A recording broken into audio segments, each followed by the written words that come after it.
आज लोकतंत्र है, भारत में लोकतंत्र है, भले राजतंत्र नहीं पर आखिर है शासन प्रणाली, शासन की प्रणाली है, भले वो राजतंत्र के रूप में हो चाहे लोकतंत्र के रूप में हो, है आखिर शासन की प्रणाली। तो लोकतंत्र में भी जो मंत्री होते हैं, राष्ट्रपति है, प्रधानमंत्री आदि आदि होते हैं, तो उनका भी तो वो काम है देश के संचालन का। तो भले 5 साल के लिए अभी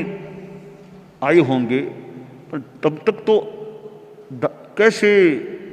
राष्ट्र के संचालन में, इसी तरह प्रांत के संचालन में, एक जिले के, एक नगर आदि आदि के,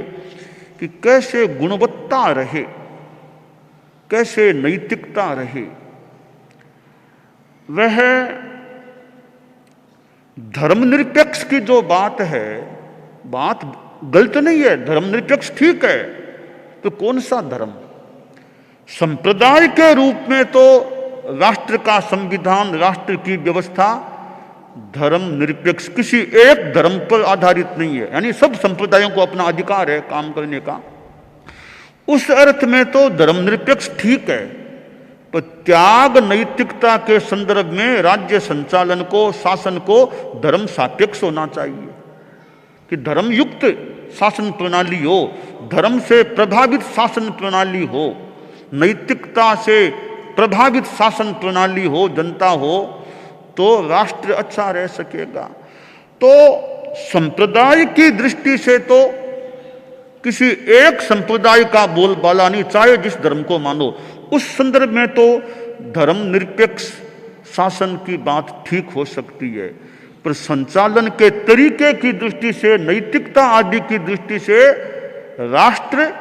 धर्म निरपेक्ष नहीं, धर्म सापेक्ष होना चाहिए, कि धर्म के मूल्य